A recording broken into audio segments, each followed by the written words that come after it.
Thank you, French. But shalom, greetings to you all. I'm in the middle of a construction zone, so I'll do my best. Anyhow, let us once again begin by sending out healing to the world, and to any of you in need of healing. To Alex, to Stavi, to Jeffy, to Lynn, to all those caught up in the tragic quake in Italy, to everyone, everywhere. Me, Shabera, Evotain, Makor HaBracha, Limotain. May the source of strength, who blessed the ones before us,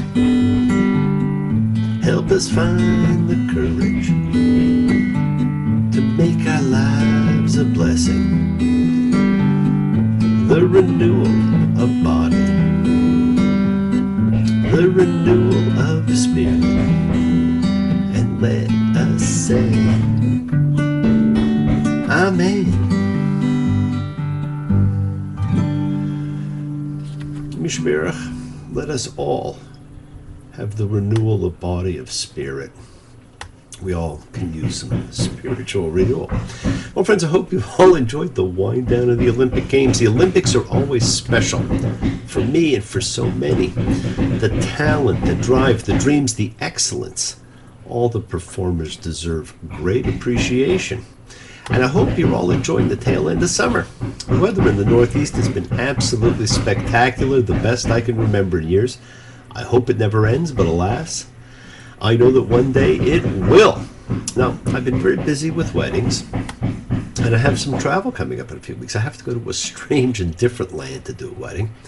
Then I go to one of my favorite cities, San Francisco, for some business where I hope to be able to see some people who do not know I am coming, unless they listen to the show or watch this week, and then they'll know that I am coming. Hopefully I can see them too. And then I have to head off to 2 more locations for a couple of more weddings as the wedding season begins to come to a close. Beautiful couples, each and every one. And I am so looking forward to doing my good friend Michael's son's wedding. And I hope to make it the gold medal winner of the Wedding Olympics. Looking forward to it. Looking forward to seeing you all again. Because the world is round, it turns me on. Because the world is round. Welcome, friends, to Ekev Because. Now, that's a word that we're really well familiar with. Ekev, Yaakov, Jacob, heel. We came across it and its meanings when we first read about the great twins. Jacob, who held on to the heel of his older brother Esau, who connived to get the birthright that was not his and changed the course of history. Only here it means on account of, because. Deuteronomy 7:12. And it will be because you'll listen. Well, there we go again. Listen. Shema. It's not me. It's all of us. Listen. Listen to the words you are hearing. The theme of words and listening continues, setting aside all the visual of everything that has come before. And this was a book of visual, the stories of Genesis, the great miracles of Exodus, Sinai Epiphany, journey through the wilderness, all visually rich and inspiring. And now we are told to continue to listen. Well, they say that we have 5 sensory modalities, otherwise known as representational systems of how we process information. And those 5 have a cool little acronym. VACOG, visual, auditory, kinesthetic for touch, olfactory for smell, gustatory for taste. And each of us has one that we have a stronger affinity with, and statistics suggest it is visual. And how do you know? Well, listen to what you or others say. I see what you mean. I hear what you say. I feel for you. Or read any of the great Bandler and Grinder NLP early studies, which is really where all of this came to the forefront. They're fascinating, simply fascinating. Anyhow, those are the big three, of which most people will be based. Now, in general conversation with someone, you can notice the words that they use, and if you mirror back their modality, in all likelihood, you will establish rapport with them. And that's what we really all want to do, is establish rapport with everybody around us. Well, this book of words, takes the greatest comfort zone away from the memory of the assembled. They no longer saw what they saw. They heard, and they are reminded. So what are the people supposed to listen to? Well, they're supposed to listen now to these judgments and observe and do them, that Adonai your God will keep the covenant and kindness for you. It is a reminder of the deal. Follow my laws, and I will provide great blessings for you. That's the deal. Very simple deal, and it's a great list of blessings. Because the wind is high, it blows my mind. Because the wind is high. Now, it's a fantastic list of benefits. Who wouldn't do it? And we've earned it because we are told why we were in the wilderness for 40 years. Deuteronomy 8:2. He who causes being, your God, had you go these 40 years in the wilderness in order to degrade you, to test you, to know what was in your heart. What an interesting choice of words. There we go, the theme of the book, words, to degrade you, to test you, to know. This sequence of verbs is powerful because of the ways in which they were used before. And we've talked about them all before. The word degrade is used to describe what the Egyptians did to the Israelites.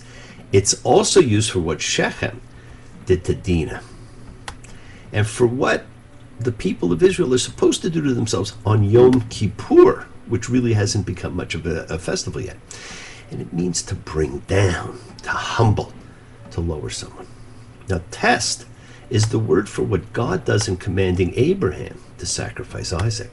Now, the result of that test is that God says, now I know that you fear God.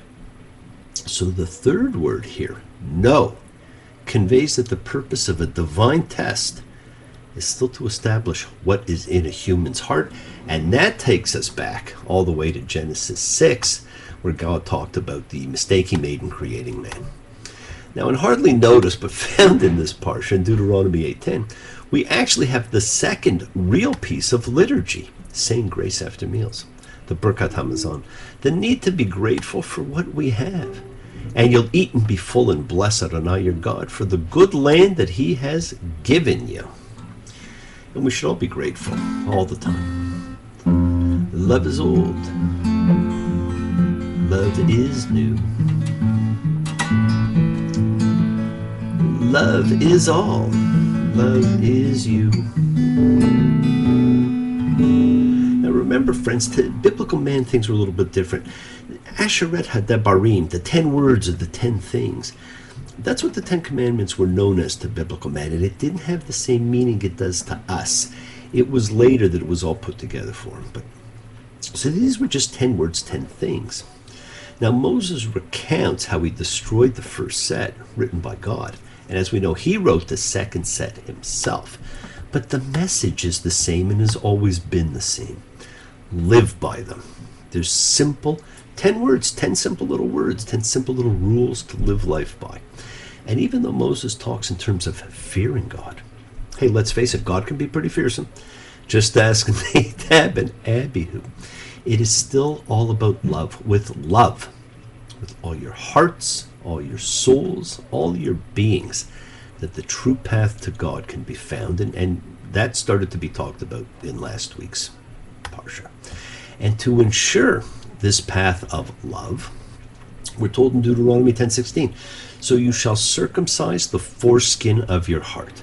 Now, we saw this expression briefly in Leviticus, and again here. We didn't talk that much about it, but what does it mean? Well, it means open your hearts. Cut away whatever closes it off. And friends, the concept of circumcising one's heart unlike physical circumcision, applies to both women and men. And all of us, women and men of all, had opportunities where we have shut our hearts down to the people around us, to life, to love. And this is about, our instructions. Open your heart. Cut away whatever is blocking you. Open your hearts again. Well, the world is sacred. So is everything in it. Express your gratitude, light a candle, make a wish. Celebrate your life and the lives of those you love. Share your feelings with them. Live free, honor your freedom. Be well, be happy, be blessed. Share and honor the light and all who live in the light and continue to shine. Continue to send everybody you know goodwill and love. Pray for peace and freedom for everybody. An end to terror and hatred. It's enough already. Remember, friends, we are a community. We learn together, we celebrate each other, we love each other. We share this ride together, men and women equally. Let us send out love, not fear. Send out peace, harmony, good healing to all who need it. And please do. Learn to forgive, learn to love, open your hearts. Honor the relationships of your lives. Tell those you love that you love them. Take advantage of the time you have. Enjoy the journey. Take the twists and turns and the patterns that weave through the fabric of our lives in our efforts to grow, to learn, to be, to love. So please do love. Send healing, goodwill, love to all who need it. Share your holiness. Now bless you all. Have a fantastic week, a week of love and light, a week of peace and healing. For you to honor the people of your life, honor the journey you were on, honor yourself. And friends, keep your eyes open to what you may not be seeing. Keep your ears open and listen to the world around you. Because the sky is blue, it makes me cry. Because the sky is blue.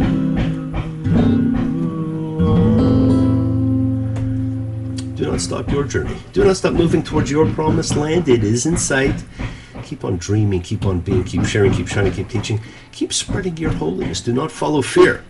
Thank you all for joining me. I love that you come in and spend your time with me, for participating, for sharing your lives, your love, your time with me. It's really an honor. I love you all, and I look forward to seeing you all next week. Be well until then. Take care. Shabbat Shalom. Bye.